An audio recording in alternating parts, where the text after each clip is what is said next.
હું છું આપની હોસ્ટ અને દોસ્ત કૃતિ. સ્વાગત છે આપનું મંતવ્ય ન્યૂઝની એક વિશેષ રજૂઆત વાનગી શોમાં. ટાઇટલ સ્પોન્સર બાય એલજી બાંધાની હિંગ, essence of authentic test since 1894, કો પ્રેઝન્ટેડ બાય મધર્સ રેસિપી, પ્રેમનો સ્વાદ. દર્શક મિત્રો, આજે વાનગીના રસોડે જે મહેમાન આપના માટે પહેલી વાનગી લઈને આવ્યા છે એનું નામ છે મિસળ પાવ. દર્શક મિત્રો, મિસળ પાઉં જો આપણે એકવાર ખાઈએ ને એટલે ફરીને ફરી ખાવાની ઈચ્છા તો થાય ને થાય. મિસળ પાઉં ખાઈને પેટ પણ ખુશ, દિલ પણ ખુશ થઈ જાય. તો ચાલો વધુ વાર નથી લગાડવી અને કરીએ છીએ આપણે આજના શોની શરૂઆત. દર્શક મિત્રો, આજે વાનગીના રસોડે આપણી સાથે જોડાઈ ગયા છે પૂર્વીબેન મોદી. સૌથી પહેલા તો આપનું સ્વાગત છે વાનગીના રસોડે. કેમ છો? મજા? એકદમ મજા. તો આજે તમે મિસળ પાઉં અમારા વ્યુઅર્સ માટે લઈને આવ્યા છો, અમારા માટે લઈને આવ્યા છો, તો સૌથી પહેલાં તો એના વિશે પણ કહો અને તમારા વિશે પણ આપણા વ્યુઅર્સને જણાવો. હું એક હાઉસવાઈફ છું અને કુકિંગ કરવાનો બહુ શોખ છે અને પેશન પણ કહું તો પણ ચાલે. એટલે કોન્ટેસ્ટમાં પણ પાર્ટ લઉં છું અને આવી રીતે શોમાં પણ આવવાનું બહુ ગમે છે. વાહ.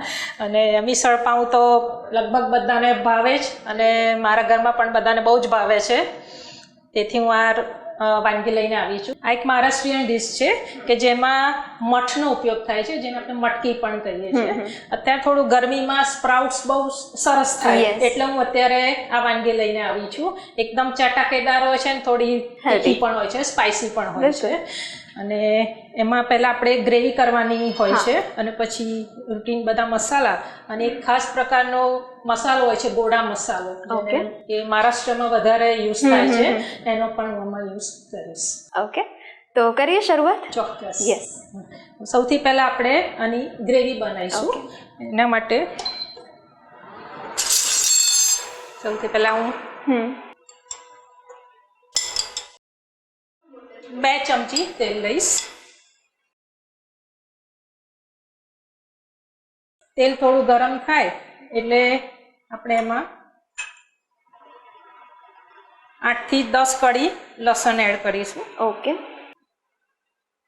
અને આમે 1 ટેબલ સ્પૂન છીણેલું આદું છે, એને આપણે પહેલા થોડું સાંતળી દઈશું. ઓકે.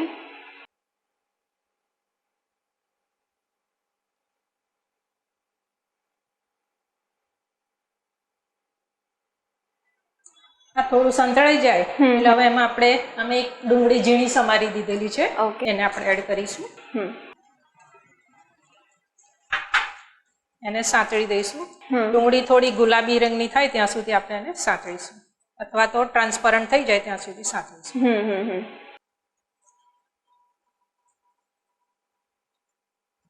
એટલે પૂર્વીબેન, આપણા ઘરે બધા ફ્રેન્ડ્સ ભેગા થયા હોય અને ત્યારે જો મિસળ પાઉંની મહેફિલ જામે ને તો ખરેખર મજા આવે. બહુ જ મજા આવે. અને આ તમે કીટી પાર્ટીમાં કે એમને કોઈ બર્થડે પાર્ટીમાં તો પણ આ વાનગી એકદમ બેસ્ટ છે, કારણ કે તમે આ પહેલેથી કરીને મૂકી શકો છો. અને આની સાથે પાઉં સર્વ કરવામાં આવે છે, તમે એ વખતે ગરમ કરીને સર્વ કરી શકો છો. એટલે એમની સાથે આપણે ટાઈમ પણ સ્પેન્ડ કરી શકીએ પછી. હા.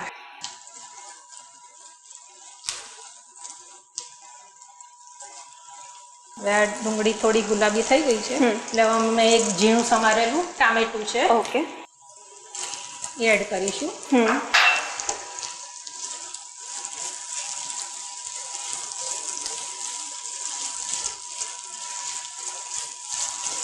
ટામેટું બરાબર ચઢી જાય, મસી જેવું થઈ જાય ત્યાં સુધી આપણે એને કરવાનું છે.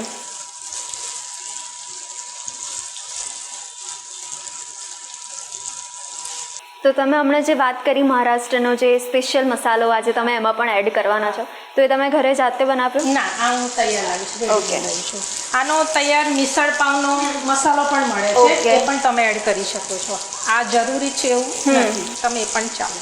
અને રૂટીનમાં આપણો જે દાળ શાકનો સબ્જી મસાલો હોય છે એ પણ તમે એમાં નાખી શકો છો.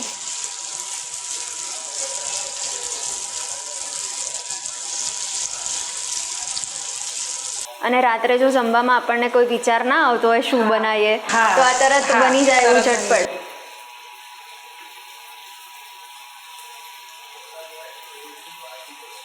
ટામેટા ચડી ગયા છે. ઓકે. અને આવી રીતે મેશ થવા લાગે એટલે આપણે ગેસ બંધ કરી દઈશું. અને આ સૂકું કોપરું છે, આપણે કોપરાની કાચડી હોય છે, સૂકા કોપરાની, એને મેં છીણી દીધું છે અને એકદમ સિમ્પલ સાદું તેલ વગર એને શેકી દીધું છે સોનેરી થાય ત્યાં સુધી. એ હું અત્યારે 2 ટેબલ સ્પૂન આમાં એડ કરું છું.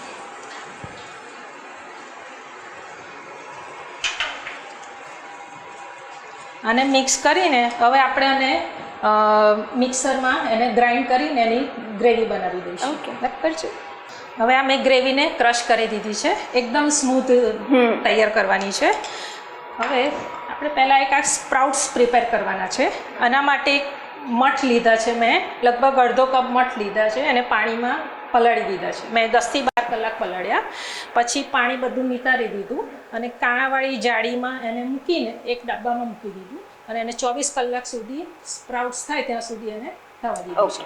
એટલે સરસ સ્પ્રાઉટ્સ તૈયાર થઈ જાય પછી કુકરમાં મેં એને થોડુંક પાણી નાખીને બાફી દીધા છે. ઓકે, હવે આપણે આ તરી પહેલાં એની તૈયાર કરીશું. એના માટે હું 2 ચમચી તેલ લઈશ. હવે એમાં આપણે અડધી ચમચી જીરું નાખીશું.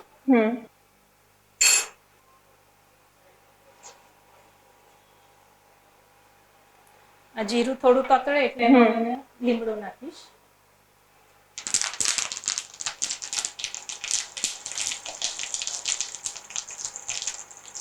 હવે આપણે આજે ગ્રેવી તૈયાર કરી હતી પેસ્ટ આપણે એડ કરી દઈશું.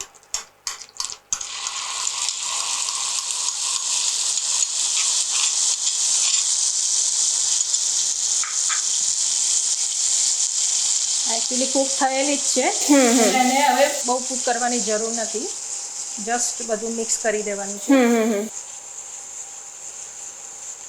હવે આપણે એને વારાફરતી બધા મસાલા એડ કરી દઈશું. ઓકે,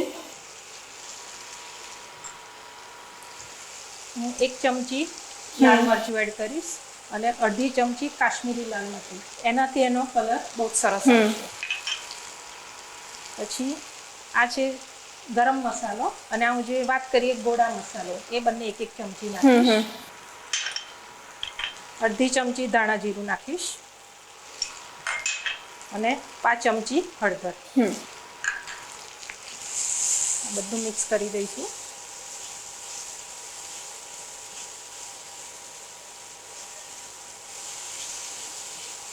હવે આ લસણની ચટણી છે, લાલ મરચાં અને લસણની ચટણી છે. ઓકે, એ હું અડધી ચમચી નાખીશ.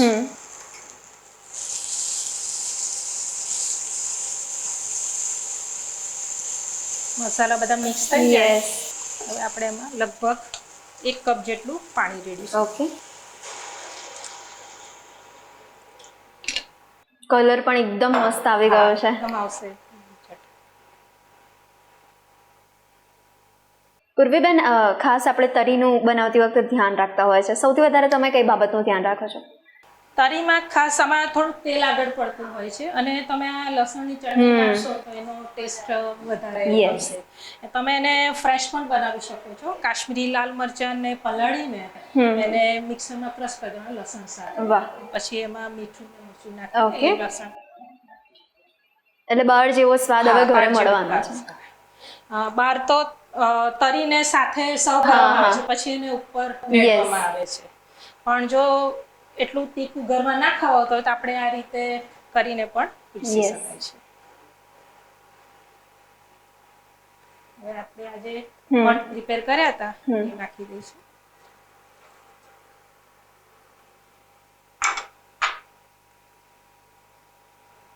અને આ થોડું તીખાશને બેલેન્સ કરવા આટલો ટુકડો ગોળ. ઓકે, હવે આપણે એને 5 થી 7 મિનિટ સુધી એને થવા દઈશું. ઓકે, જેથી બધા મસાલા પ્રોપર ભળી જાય. હા,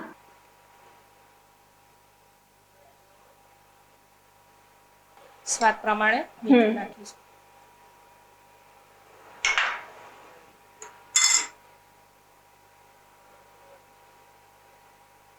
હવે 5 થી 7 મિનિટ આપણે એને ગરમ કર્યું છે તો જોઈશ તો ઉપર હવે તેલ છૂટું પડ્યું છે. બસ ત્યાં સુધી આપણે કરવાનું. આનું થોડું રસો પાતળો જ હોય છે કારણ કે એ તરી છે એટલે એને બહુ જાડું નથી કરવાનું. કારણ કે એની ઉપર હજી ફરસાણ પણ આપણે સર્વ કરીશું. બિલકુલ. તો આપણું આ મિસળ તૈયાર રેડી છે. છે. યસ. હવે આપણે એને સર્વિંગ ડીશમાં કાઢી લઈશું. ઓકે.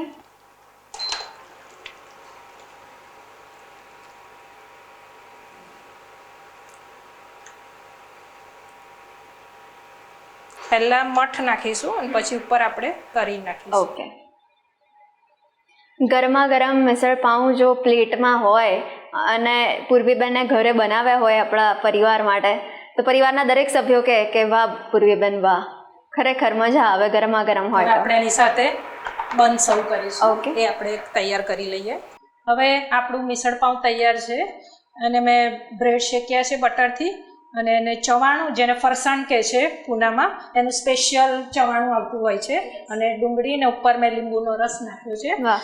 અને સર્વ કર્યું છે. તું ચાખીને કે ચોક્કસ.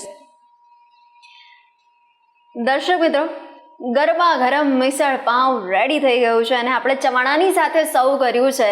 જો ગરમા ગરમ મિસળ પાઉં આપણા હાથમાં હોય ને તો ખરેખર દિલ બોલી ઉઠે વાહ. તો તમારું દિલ પણ વાહ બોલી ઉઠે એના માટે તમારે અચૂકપણે ટ્રાય કરવું પડે. તો ચોક્કસથી તમે પણ ટ્રાય કરજો અને અમને જણાવજો કે કેવા બન્યા હતા ઘરે બાર જેવા મિસળ પાઉં. તો દર્શક મિત્રો, હવે સમય થઈ ગયો છે કે નાનકડા બ્રેકનો. મળીએ છે બ્રેક બાદ. મિસળ પાઉં બનાવવાની સામગ્રી: તેલ, જીરું, લીમડો, ટામેટાં, ડુંગળી, આદું, લસણ, સૂકા કોપરાનું છીણ, મીઠું, લાલ મરચું, હળદર, ધાણા જીરું, ગરમ મસાલો, ગોળા મસાલો, અંકુરિત મઠ.